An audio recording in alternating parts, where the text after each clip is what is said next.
Oi, eu sou o Renato Ferreira e esse é o InsightCast, o podcast para quem quer entrar de cabeça no mercado de vendas do Brasil.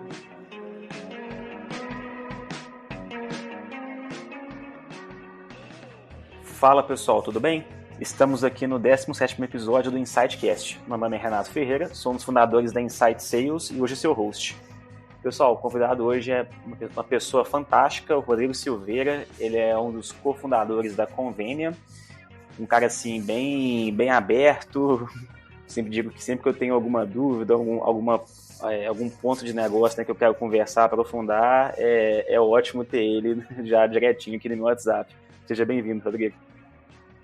Obrigado, Renato. Vai ser um prazer aqui, enfim, bater esse papo com você, trocar ideia e vice-versa, viu? Você também é um cara que, quando o tópico aí é vendas, liderança, a gente também está sempre trocando boas ideias. Então, vamos que vamos. Oh, fantástico, obrigadaço pelo feedback. E o tópico hoje, pessoal, vai ser numa seara assim que o Rodrigo navega muito bem, que é vendas para RH, né? Escalando uma operação comercial em uma HR Tech, que acho que para quem está de fora pode parecer simples, mas para quem vive essa rotina aí sabe o quanto isso pode ser complexo. E, Rodrigo, antes de entrar mesmo no tópico, né, compartilha com o pessoal um pouquinho sobre você, sobre sua trajetória, para a gente poder, enfim, contextualizando melhor. Perfeito. Bom, rapidamente, então, o Rodrigo, ele é um cara que sempre teve interesse em empreender desde, enfim, da época da faculdade. Mas antes eu resolvi ganhar um pouco de musculatura no mercado corporativo mesmo. Passei aí por empresas muito grandes, multinacionais, e a maior parte da minha carreira, antes de empreender, foi em mercado financeiro, especificamente, né? Eu tive bastante experiência em estruturar, montar, consolidar times, especificamente times comerciais de operação, né, durante essa minha trajetória. E aí, em meados de 2012, junto aí com outros dois sócios, no início de 2013, a gente resolveu fundar a Convênia, né, com a missão aí bastante ampla de ajudar os RHs aí desse Brasilzão a digitalizarem os seus processos, a oferecerem uma experiência mais adequada para os seus colaboradores. E desde então, essa tem sido a nossa missão. Fantástico, fantástico. E, assim, a gente sabe que o mercado de RH, Rodrigão, se você que vive ele no dia a dia, ele é um mercado que tem se modernizado muito, né? Mas ele veio de uma base muito analógica. Me conta qual que é o maior desafio que você enfrenta hoje, né? E também já enfrentou no passado da Convênia em relação a vender para esse público. Olha, o, o, o mercado que a gente atua, hoje ele é bem específico, que é o mercado de gestão de departamento pessoal e todo o controle ali de dados de funcionários, documentos e rotinas trabalhistas, né? Existe um movimento muito maior do que esse especificamente de digitalização da área de pessoas, de gestão, de RH em si, que vai desde o processo de recrutamento e seleção até o processo de avaliação de desempenho, de gestão de ponto, passando aí por vários subsistemas, vamos dizer assim, do RH, né?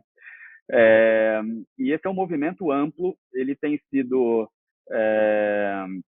acelerado recentemente por conta da pandemia, mas aí desde 2014, 15, a gente já vê uma iniciativa assim muito grande das empresas a digitalizarem esses processos para ganho de eficiência, para conseguir realmente fazer uma gestão mais adequada e, consequentemente, ajudar a área a entregar valor para a empresa. Eu acho que é o principal, né? O profissional de RH, ele normalmente era sempre visto como um profissional com pouca visibilidade dentro da empresa, simplesmente alguém que processava, talvez, as rotinas ligadas à folha de pagamento, benefícios, e não, né? Claramente tem uma correlação grande aí entre empresas que valorizam a gestão de pessoas, que colocam a área no centro da estratégia e, consequentemente, os seus resultados, né? E para você colocar essa área e explorar o potencial máximo dela, é importante que essa área ela tenha as ferramentas adequadas, né? E aí a gente fala de tecnologia e, consequentemente, de ajudar as pessoas que estão ali à frente das estratégias de RH se desenvolverem e, consequentemente, impactarem a estratégia da empresa e os funcionários, né? Então, esse é um movimento grande e a gente está muito feliz em fazer parte dele e contribuir o máximo possível a educar o mercado, quão importante isso é. Então, a gente vê isso como um aspecto bem amplo. Não, fantástico, fantástico. Acho que é até interessante o que você pontuou, Rodrigo, a questão da pandemia também, ela ter dado um empurrão, né, nessa transição digital, que eu acho que é um movimento que ele fica muito claro no e-commerce, quando a gente pensa em B2C, mas no B2B os efeitos, eles são acelerados, né, mas quem percebe Sim. mais é só quem vive o dia a dia, né? Sim, até assim, conectando um pouco essa questão da pandemia, dando uma lupa em cima do que tem acontecido desde o início dela, no final das contas, os funcionários todos estão em casa, né? O home office ele passou a ser uma obrigação para a grande maioria das empresas. Várias das empresas que são referências dos seus segmentos também estão definindo políticas perenes de trabalho remoto, né? Que anteriormente isso sequer era discutido assim de uma maneira mais detalhada e profunda. E então isso força a área, o RH, a digitalizar essa relação com o funcionário, né? Então eu gosto de fazer muito um paralelo com que o mercado financeiro tem sido disruptido, né, por bancos digitais, né? Então normalmente se você é cliente de um grande banco desses tradicionais e você precisar fazer alguma coisa na sua conta que requer um pouco mais de burocracia, você tem que ir até o banco, você tem que ir papéis envolvidos, ir na fila, ir no caixa, enfim, dolorido, né? E a proposta desses bancos digitais foi exatamente diminuir todas essas burocracias, né? Digitalizar essa relação e garantir que houvesse agilidade, um atendimento próximo, informal e que resolvesse a vida do cliente, né? Então, o que a gente gosta de fazer esse paralelo é que a gente quer levar aqui essa mesma relação entre o funcionário e o departamento pessoal e o RH de uma empresa, que é reconhecidamente como uma área burocrática, vamos dizer assim, né? Contratos, necessidade de documentos, de você, enfim, comprovar uma série de coisas para se relacionar e ter uma relação, enfim, transparente com a empresa. Então, digitalizar essa relação, ela tornou o processo muito mais transparente e ágil e uma experiência melhor para o próprio funcionário, né? Então, tratar o funcionário como cliente, para nós, é uma premissa básica de qualquer empresa, enfim, que queira trabalhar com talentos e com um time alinhado com a missão. Eu acho muito, muito interessante também essa visão de que você colocou o funcionário ele ser um cliente do RH, né? Porque todo mundo pensa em retenção de talento, redução de turnover muito pautada no acompanhamento do gestor, né? Uma criação de um plano de carreira, às vezes esquece o quão mal um excesso de burocracia no dia a dia, né?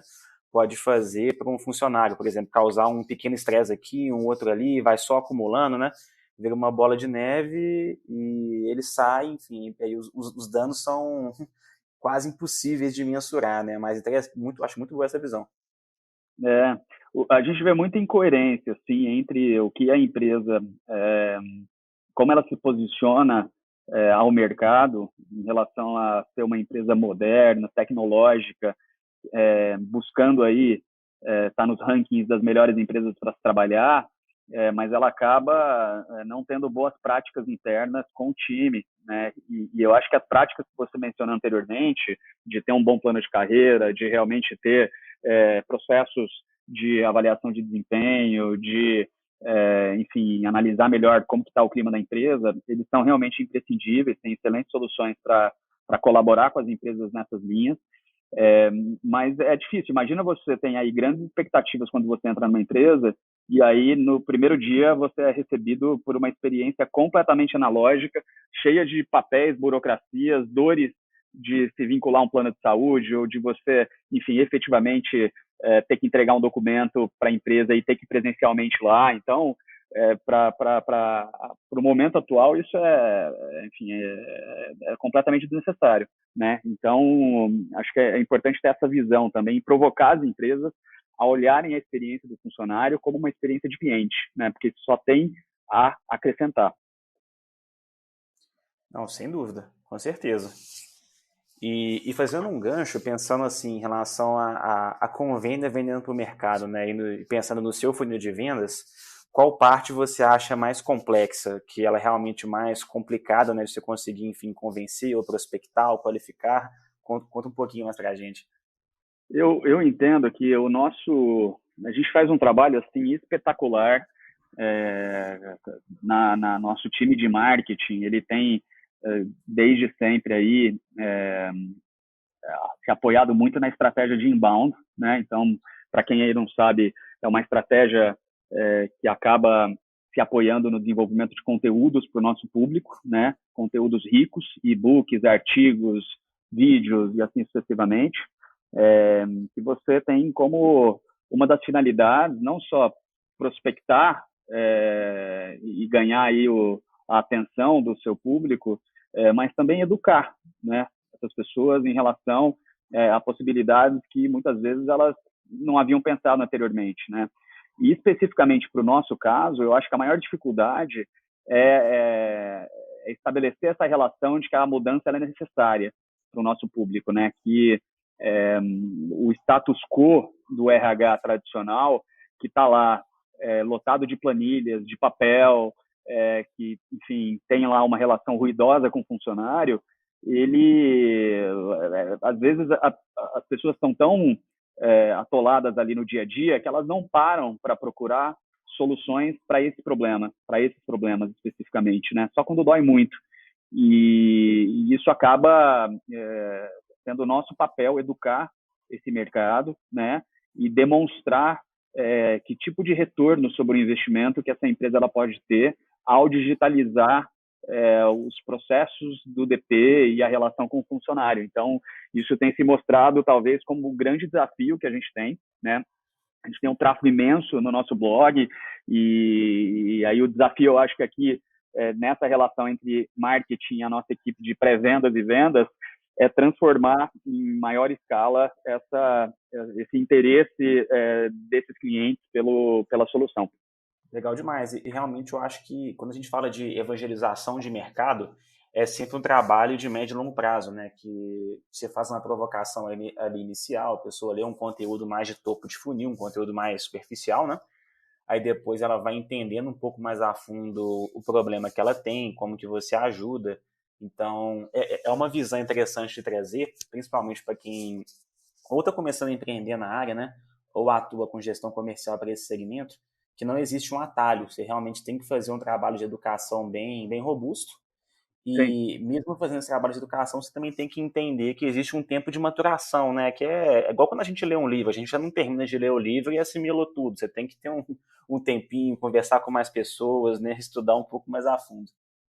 Sem dúvida. E tem uma questão relacionada a posicionamento de mercado também, então ter clareza do mercado que você está atuando, né, e para o cliente que você está vendendo, colocar uma lupa mesmo no perfil do cliente, que é aquele cliente ideal, que tem mais sucesso com o seu produto, traz uma vantagem muito grande em relação o desenvolvimento dessa estratégia comercial, porque no nosso caso, por exemplo, os nossos grandes concorrentes são planilhas de Excel e papel.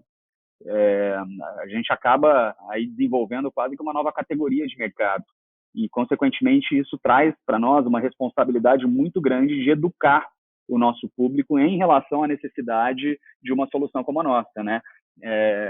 Talvez diferente de uma outra empresa que já cria uma relação estabelecida de estar em um mercado já mais, vamos dizer assim, estabelecido e que eu tenho concorrentes muito claros e isso tem aí, enfim, pontos positivos e negativos nessas duas visões. Realmente é um tópico bem legal e competir com o Excel não é fácil, né? Ele, Não é? é muito flexível, ele faz tudo que a pessoa quer, tipo, enfim, tem N problemas que a gente pode citar, mas no primeiro momento é sempre complexo, né? Pedir para a pessoa sair do que ali já é muito garantido para ela e partir para uma nova abordagem. É isso aí. Mas é sempre uma solução que, sob o nosso ponto de vista, e para outras soluções que acabam concorrendo com o Excel também, que o Excel ele vai atender dores quando não há, quando a maturidade daquela área, no nosso caso RH, é baixa, né? E aí, quando a gente entende que as empresas começam a ter uma necessidade maior de gestão de dados, e aí, no nosso caso, funcionários, de funcionários e documentos, é, com a escala, essa complexidade aumenta, os erros aumentam, né, o trabalho manual aumenta e, consequentemente, o Excel deixa de ser uma solução vantajosa. Ele passa a ser uma solução que pode gerar mais erros, problemas e, no nosso caso, até multas trabalhistas do que um software que vai automatizar e garantir que aqueles dados estejam atualizados e percorrendo, enfim, os processos que eles deveriam sempre. Eu acho que, inclusive, essa é uma pauta tão boa de falar, né? O cenário que o Excel faz sentido e o que ele não faz. A gente depois devia fazer um podcast só disso, porque é Certeza, muito isso aí comum. tem muita coisa. Não, fantástico. E voltando um pouco no tópico da pandemia, a gente sabe que ela afetou vários segmentos, né? Você já trouxe uma visão bem legal também de como que ela impactou o segmento de RH. Mas, por exemplo, pensando no dia a dia do DP, né? Qual que foi o impacto que você viu como mais forte? Tipo, um choque cultural mesmo. Olha, o que a gente viu foi um movimento grande. A Convênio ela é uma plataforma multissegmento, né? Então, a gente acaba atendendo os segmentos mais variados, desde que aquela empresa ela tenha uma dor relacionada à gestão de dados e rotinas trabalhistas daquele funcionário, daquele grupo de funcionários, a gente acaba atendendo. Então, infelizmente, a gente viu segmentos muito afetados, como eventos, turismo, que acabaram aí tendo um impacto grande, como outros segmentos, que talvez a maior parte dos nossos clientes fazem parte do segmento de tecnologia, acabaram tendo um crescimento muito acelerado nesse momento de necessidade de se digitalizar. E especificamente para o DP, eu acho que o processo dentro dessas empresas que acabaram tendo demanda maior de contratação, de estabelecer políticas de trabalho remoto, o RH ele acabou ganhando um papel muito importante dentro da empresa durante esse período, na definição de políticas, na definição de como, enfim, essas comunicações elas deveriam ocorrer, como que os rituais que antes aconteciam offline acabavam sendo online, né? O processo de admissão e onboarding de um funcionário, que sobre o nosso ponto de vista ele é muito importante, como que ele se deveria, como ele deve acontecer numa realidade como essa, e aí o RH ele teve que, enfim, se apoiar em soluções digitais para poder fazer com que as coisas não parassem, né? E pelo contrário, que elas acelerassem no uso de soluções digitais para fazer uma admissão digital sem papel, independente de onde o funcionário ele estivesse, e que ele recebesse o olerite dele da onde, enfim, ele estivesse. Então, eu acho que foi um movimento, como outros segmentos, de aceleração de digitalização dessa área e que só trouxe bons frutos, né? Apesar do impacto negativo assim da pandemia como um todo, eu entendo que para essa área eu acho que o movimento ele foi muito interessante. Não, fantástico. Tem até alguns estudos que falam que, por exemplo, segmentos como e-commerce, eles avançaram mais de 10 anos, né, em pouquíssimos meses. E se a gente for pensar, já que a gente tem tanta coisa ruim para poder falar e viver, né, da pandemia, pelo menos um alento enxergar que ocorreu uma evolução forçada de certa forma, né? Mas ainda assim ocorreu, né? Pior Sim, seria se não tivesse tido nenhum nem outro. sim, perfeito, concordo 100%. E agora, indo para uma pegada um pouco mais empreendedora, quais dicas você tem para quem quer começar a empreender no segmento de RH? Olha, normalmente o RH ele é reconhecidamente como uma área que ela é bem aberta a conversar e a, enfim, discutir sobre dores que existam, mas por um outro lado também existe para um determinado perfil de empresas é, uma, uma característica de que talvez o RH ele não tem poder de compra, vamos dizer, ele não tem o controle sobre o seu orçamento e, consequentemente, não tem muita dificuldade de aprovar novos investimentos para a área, né? Isso tem mudado muito, como eu disse, acho que algumas empresas já claramente entenderam essa relação de se investir no time de gente de gestão, de RH, e todos os benefícios e resultados que vão sendo colhidos durante o tempo. Mas eu acho que a primeira coisa, eu acho que é ter muita clareza em qual nicho dentro do RH, que é muito amplo, você pretende atender, né? Existem vários, todos eles com dores muito bem estabelecidas, né? Alguns já com mais soluções tecnológicas, outros não. E a partir daí, começar a iterar com essas pessoas, né? Com essas empresas e começar a estreitar um pouco mais quem é a pessoa, o perfil da empresa que você, e consequentemente o mercado que você pretende atuar, né? Às vezes o empreendedor, e aí eu vejo aqui todos os erros que a gente cometeu, ele acaba sendo muito otimista em relação a todos os problemas que ele pode resolver por alguém, né? E realmente, às vezes você, principalmente no nosso caso, que foi a primeira vez que a gente acabou empreendendo, eu acho que o início você é muito ingênuo a respeito de tantas coisas que você pode fazer por aquele cliente, consequentemente, não só gerar uma relação que crie valor com o tempo, mas também você, enfim, se desenvolver como negócio e aumentar sua receita e assim por diante. Então, eu acho que o início, se eu fosse ali voltar lá em 2013, era ter essa visão um pouco mais focada no problema, né? Menos na solução também. Então, acho que também é um erro comum as pessoas já virem com uma solução pré-concebida e não estarem abertas na interação com o cliente a muitas vezes entender que aquela solução ela não é uma solução adequada para aquele mercado, né? Ou para aquele cliente. Então, não se apaixonar por essa solução e talvez sim se apaixonar pelo problema e pelas dificuldades que aquele cliente ele tem como um todo. E aí, aos poucos, ir se adaptando até encontrar o fit, enfim, com aquele cliente, com aquele mercado, né? Então, não sei se eu respondi, mas eu teria essas preocupações para poder iniciar, independente se seja com RH ou não, mas para iniciar um negócio.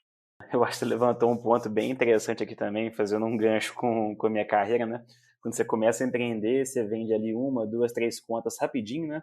E acha que o resto da história do negócio vai ser daquele jeito, as coisas dando muito certo, sendo que, na verdade, é uma jornada que ela é bacana, né? Mas ela é muito sofrimento também. E às vezes a gente pode cair um pouquinho, igual você comentou mesmo, a questão de ter uma visão muito autocentrada, Sim, né? Em relação, pô, eu resolvo o problema assim, então vamos lá, tem que ser desse jeito. Aí quando você perceber, a visão do cliente não converge tanto, né, do mercado. exato, exato. E aí depois, conforme o negócio ele evolui e ele vai se desenvolvendo, quando você achou exatamente o nicho que você gostaria de atuar com a solução que aquele nicho valoriza e paga por aquilo, aí entra todos os outros desafios, né, de você, enfim, montar a sua equipe, trazer gente talentosa e começar a desenvolver o negócio para uma próxima fase, né? Então, é o que você falou, né? Tem que ter muita resiliência. É, o início ele é muito complexo, né? Você acaba passando aí por uma montanha russa de emoções, de otimismo e muitas vezes de estar muito desanimado com que você, onde você imaginava estar. Como também para qualquer negócio, minha recomendação é você ter é, um bom saldo nas suas contas bancárias aí para aguentar um período com nenhuma ou pequena receita ou retirada mensal, né, para que isso não pressione você a tomar decisões que a gente gosta de chamar aqui dentro de decisões mercenárias, né? Então, e sim decisões missionárias, né? Então, quando você não tem a pressão financeira, ela sempre vai existir, tá? Não estou querendo minimizar isso, mas o ideal é que você, na construção de um negócio, você tenha um propósito claro e que as suas decisões, elas sigam de acordo com, enfim, aquele propósito e aquela missão que você estabeleceu, aquele mercado que você pretende ajudar. Quando você toma decisões mercenárias, você acaba prejudicando uma visão de longo prazo, né? O que você estabeleceu como visão e como propósito, simplesmente para poder ter um retorno de curto prazo. E aí, a soma dessas decisões mercenárias, elas podem te levar para um caminho assim muito ruim no médio e longo prazo, né? Então, a gente tem se policiado muito aqui nos últimos anos em relação a isso, e tem ajudado muito a gente a tomar decisões refletindo sobre essas duas opções de caminhos que você pode tomar com o seu negócio. Realmente, eu acho que eu gostaria muito de falar dessa expressão, né, da decisão mercenária, que é a decisão de curtíssimo prazo. E realmente, quando você olha para as startups, empresas no geral, né, que conseguiram evoluir resolvendo um problema muito latente do mercado, elas sempre trabalham de uma forma mais servidora, né, do que financista. Mas Sim. ótimo ponto. Nunca tinha ouvido desse jeito, não. Aí, partindo um pouquinho para essa pegada que você comentou de decisões difíceis, né, que o empreendedor tem que tomar, a gente sabe que é uma jornada muito, muito complicada. Qual foi o seu maior erro assim, que você enxerga nessa jornada? Olha, eu acho que normalmente os maiores erros eles estão sempre ligados a pessoas, né? Então, conforme o seu negócio ele se desenvolve, a importância do time ele vai ganhando, né? Depois do início, que são lá só os fundadores nas trincheiras lá criando o negócio, conforme o negócio ele vai se desenvolvendo, a importância de você construir um time alinhado, com valores compartilhados e com a mesma com alinhamento de expectativa em relação ao negócio como um todo, é muito importante, né? Então a gente foi aprendendo muito com o tempo e errando assim um monte em relação a como ter esse time super alinhado, comprado, animado com, enfim, as suas trajetórias e as suas missões aqui internamente. Então, esse talvez seja o tema mais complexo no negócio, né? É você lidar com as pessoas e estabelecer uma relação produtiva, de confiança, que, enfim, ajude ali aquele negócio a ir para um novo patamar. Então, eu não vou dizer que tem um erro específico, mas estabelecer uma barra alta de recrutamento, não só em relação a competências técnicas, tá? Eu digo principalmente estabelecer uma barra alta em relação a valores, né? Então, desde o início você já tem uma cultura pré-concebida ali pelos fundadores e ela vai se desenvolvendo com o tempo, você olhar isso com muito detalhe quando você traz alguém de fora, né? Se não existe um desalinhamento de expectativas, de valores, e é uma zona que ela é meio cinzenta, assim, não tem certo ou errado, é simplesmente um desalinhamento em relação a alguns pontos que são essenciais para uma relação de longo prazo ela ser positiva. Então, a gente espera que a relação com o nosso time aqui sempre seja de longo prazo. Então, eu entendo que não são erros específicos, mas foi um acumulado de erros que, com o tempo, a gente foi percebendo como era importante dar mais atenção a esse tema. E a gente continua aprendendo e cometendo erro, tá? Então, mas esse talvez seria o maior ponto de atenção que eu teria desde o início e que tem se mostrado com o melhor retorno quando a gente passa a lidar com esse tema de uma maneira mais transparente e enfim, então eu colocaria nesse ponto aí. A gente gosta muito de levantar esse ponto porque muito empreendedor tem uma visão muito purista, né? De ler um case de sucesso, enfim, de ver uma notícia, achar que a jornada ela foi não tranquila, né? Mas é como se fosse um filme, sabe? A jornada do herói que você vive ali, vai evoluindo, né? Sendo que a gente Sim, é mais fácil comparar com uma estrada cheia de buraco, né? Que você passa que a paisagem é bonita ali, você se diverte, mas o pneu vai furar de vez em quando, vai perder uma pecinha, vai ter que andar um pouquinho mais devagar em alguns trechos. Então legal. perfeito, Eu acho bom você levantar esse ponto, porque perfeito. realmente traz uma visão, né, interessante, que eu vejo com uma visão muito coerente que as pessoas formam um negócio, então quanto mais criterioso você é em relação a valores, né, que são alinhados aos seus, maior a chance das coisas andarem. E, ao mesmo tempo, quanto melhor a equipe se der, né, no dia a dia, as coisas, enfim, se alinharem bem, a comunicação for clara, maior a chance de reter gente e crescer, né? Então, as pessoas boas fazem bons Sim, negócios. sim. E aí, só fazendo um paralelo aqui, e aí eu não diria é, que isso seria um erro, mas talvez como empreendedor ou como característica de profissional, eu durante essa trajetória empreendedora, eu fui ganhando muitos feedbacks da minha equipe com o tempo que foram me ajudando a me tornar um gestor e um líder melhor, né? Então, eu tenho aqui uma característica que vem aí de experiências passadas, de ser muito exigente e muito direcionado a dados, a métricas e, enfim, com foco em bater as metas e atingir o número. E com o tempo, assim, eu fui entendendo o quão importante era, pelo contrário, ter um lado aqui da minha cabeça olhando essa relação com a pessoa, em como essa pessoa, me colocar mais no lugar da pessoa, né? Ver que tipo de expectativas ela tem em relação ao Rodrigo, como que o Rodrigo está agregando valor a ela, na função que ela está e para o futuro dela, né? E eu me ver nesse papel de entregar valor com o tempo para o time.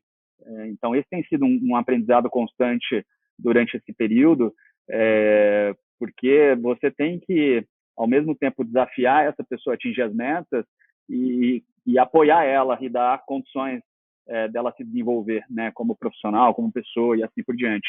Então, isso foi uma virada de chave grande depois que eu passei a empreender, e comecei a estabelecer um raciocínio, enfim, mais direcionado para a relação com pessoas, né? E que isso realmente me ajudou bastante. Eu vou até emendar aqui em relação ao seu maior acerto. Qual que você acha que foi? Meu maior acerto, eu acho que ele ainda não aconteceu. Eu acho que ele ainda vai acontecer, o meu maior acerto. Não, eu tô brincando. Eu acho que eu não tenho um maior acerto, assim, que eu consiga pontuar. Acho que foi um conjunto de vários acertos, né? E vários erros que foram me formando como profissional, como empreendedor. E com certeza, assim, eu ter tomado a decisão de empreender foi um dos maiores acertos que eu já tive. Isso por uma característica minha, por um sonho meu, por uma missão minha e dos meus sócios. E isso, com certeza, me deu uma dinâmica de vida que, ao mesmo tempo, foi muito complexa por um bom tempo, né? E vida pessoal, mas com certeza, conforme o negócio ele vai se desenvolvendo e você vai colhendo frutos, e eu não estou dizendo frutos financeiros, não, estou dizendo assim, com o desenvolvimento de um negócio de verdade, né? Com clientes, enfim, sendo bem atendidos, com pessoas trabalhando ao seu lado felizes, animadas com o propósito do negócio, isso não tem preço. Então, eu diria que um grande acerto foi empreender. Eu acho que esse foi um dos maiores acertos que eu já tive, profissionalmente falando, né? Não, fantástico. Realmente é uma jornada bem complexa, né? Mas quem costuma tomar a decisão gosta bastante. Ou é porque já queria fazer, ou porque se descobriu ali no meio, mas é realmente bem legal. Com certeza, com E, certeza. e pensando agora, assim, pontuando três aprendizados que você teve ao longo da sua carreira que você acha interessante compartilhar com o pessoal.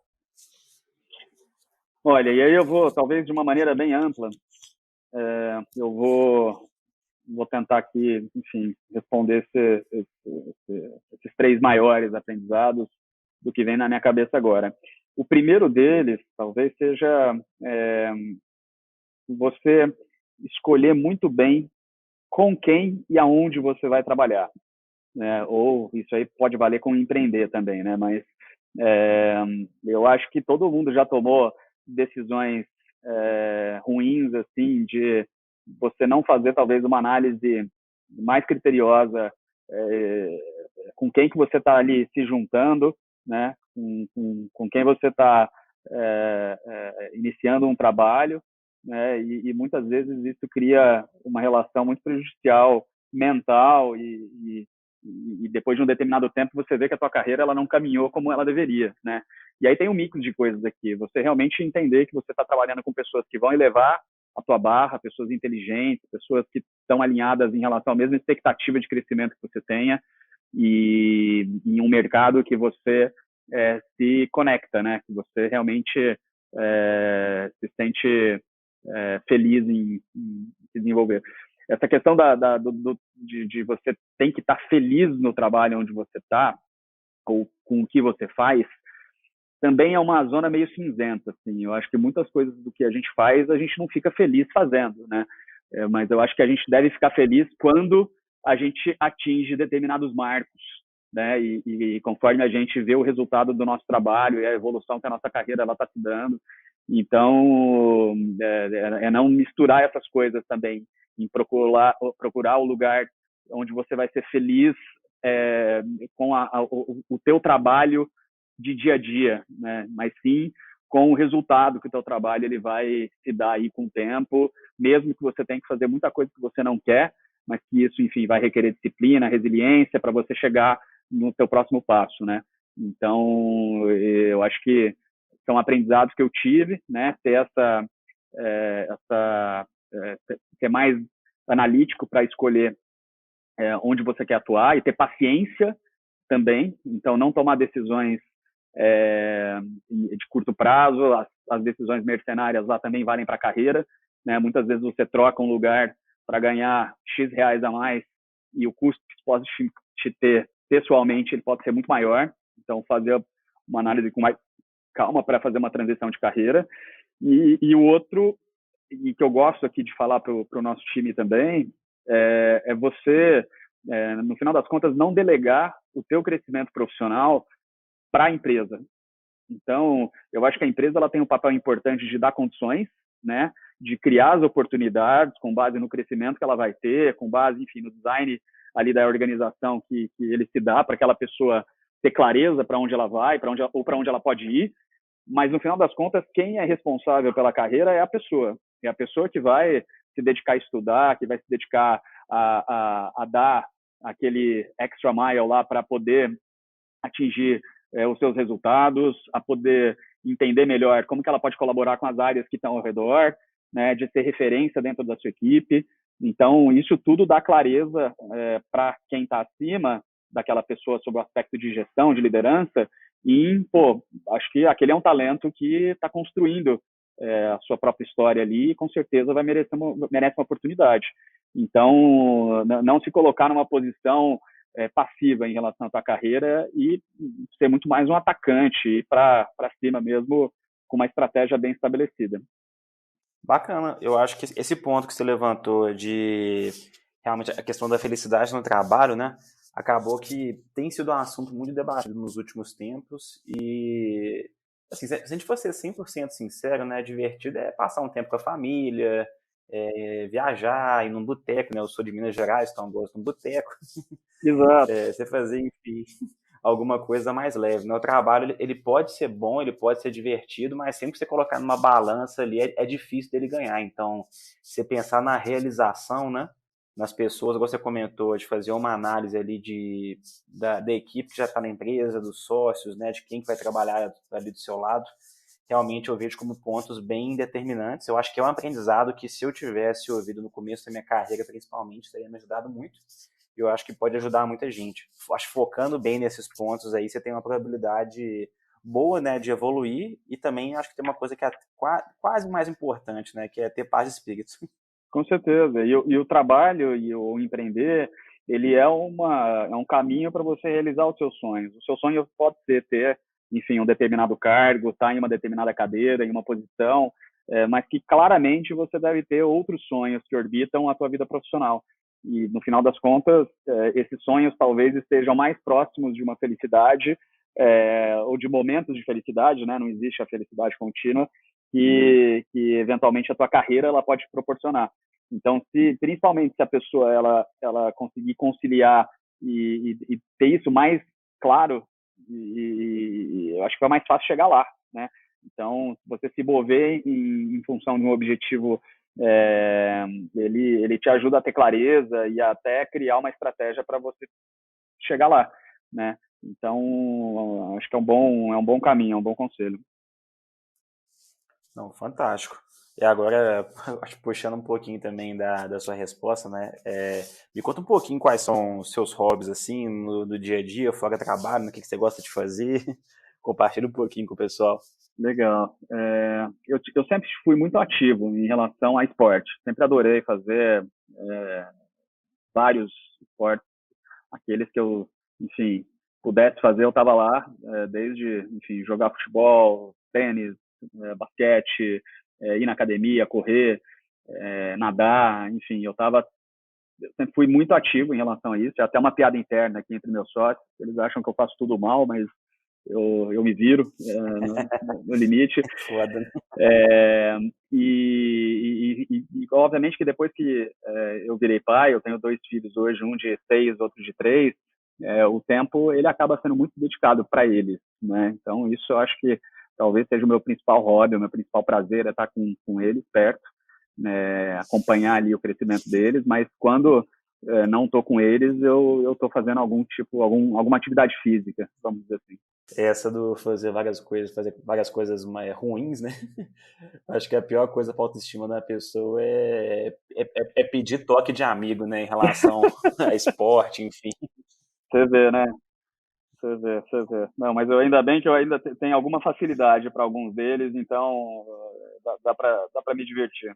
Pelo menos no final você sai sorrindo, né? É isso O aí. importante é isso. É isso aí. É gastar energia e começar o dia, depois que você faz esporte, eu acho que você começa o dia com a sua cabeça assim, completamente limpa, pronta, enfim, para o dia de trabalho. Então, faz muita diferença. E acho que tá até um gancho assim que dá para fazer em relação a assim, perfil de pessoas da área de negócios, vendas, né? Existe uma correlação com o esporte que é até interessante. O próprio Marco Roberge fala no Sales Acceleration Formula que a HubSpot ela foca muito em contratar ex-atleta, né, como vendedor, enfim, para a equipe de negócios deles mesmos. Então, eu tenho percebido quase que um padrão do nosso podcast, que quase todo mundo comenta que eu sou muito ativo, gosto de praticar esporte, pô, sou super fã, né? Já até entrevistou aqui um ex-jogador de futebol que hoje é gerente de vendas, então Olha que legal. tá bem massa isso. Acho que só eu que fujo a regra mesmo, é porque já entrei na faca aí 5 vezes e não posso desfilar minha falta de talento pelos gramados, Mas aí provavelmente você deve ter uma outra coisa que faça a sua energia, enfim, se dividir entre trabalho, né? É importante. Eu corro, né? Não tem como você correr mal, então todo dia eu dou uma corridinha. É isso aí. Legal. E agora, umas perguntinhas bem jogo rápido, mesmo, porque a gente está finalizando já. São Paulo ou Ribeirão? Qual que você prefere? Ribeirão Preto? Ribeirão Preto é minha cidade natal, né? Então, Sim. eu adoro as duas cidades. Acho que São Paulo é uma cidade maravilhosa em relação a vários aspectos, gastronomia, enfim, cultura, muita coisa para se fazer, né? E em Ribeirão é uma outra vida um pouco diferente, né? Você tem menos trânsito, você tem, enfim, uma qualidade de vida talvez um pouco mais adequada. Então, para mim não é uma ou outra, seriam as duas mesmo. E essa próxima pergunta, ela tem que ter só uma resposta. Chopp ou vinho? Chopp, não, eu sou da cerveja. Eu adoro cerveja, adoro vinho também, mas se eu fosse optar por um, seria o chopp. Ribeirão é a terra do pinguim, né? A famosa choperia, então é muito quente lá e o chopp é mais recomendado. Tem uma correlação boa também. Quem já sofreu muito com calor e prefere um choppzinho no lugar de um vinho tinto. Com Sou desse certeza. time também. Não, bacana. E assim, Rodrigo, a gente está finalizando já. A gente vai abrir aqui mais um espaço para você poder, acho que, compartilhar um pouquinho das fontes que você consome, né? Podcast, blog, Twitter, enfim, trazer um pouquinho para o pessoal o que você consome e o que te ajuda a evoluir. Olha, eu consumo muitos conteúdos de blogs, principalmente alguns blogs de fundos de investimento americano, né, que tem conteúdos assim riquíssimos de alto nível, que, enfim, eu especificamente adoro alguns deles. O Tom Tungus, que é um cara da Redpoint, ele escreve muito bem. Existem outros aí do mesmo calibre que estão, enfim, sempre atualizando boas práticas em relação à liderança, a vendas, a marketing, enfim, áreas do negócio, e que você acaba tendo uma visão talvez muito mais avançada, moderna, e que faça sentido talvez aplicar no teu negócio. Então eu gosto muito de conteúdo prático, né? Eu leio bastante livro, eu tenho um Kindle, enfim, repleto aí de livros, na grande maioria também são livros práticos, né, de liderança, de gestão, de vendas. Então isso me ajuda muito a refletir sobre o nosso negócio e eventualmente criar discussões aqui internas para melhorar.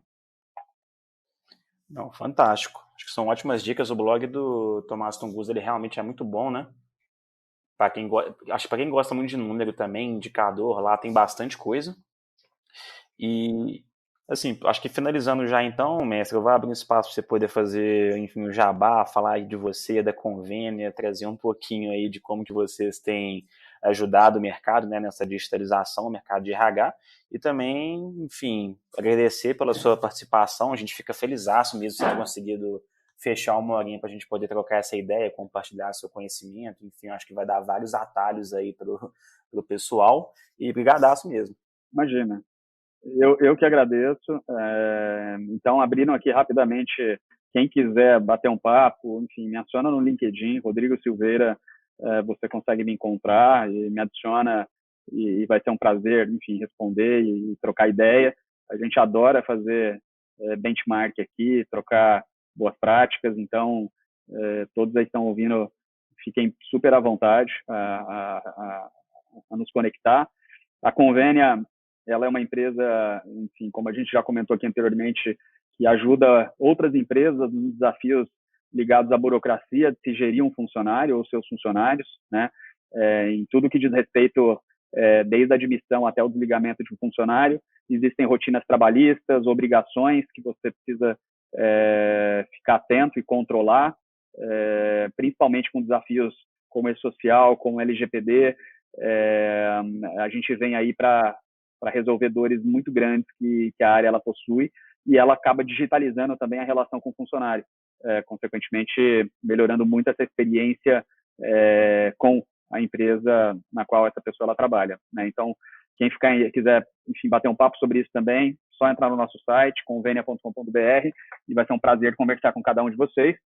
E obrigado, enfim, novamente aí pelo espaço, pelo papo, foi muito legal, e até a próxima.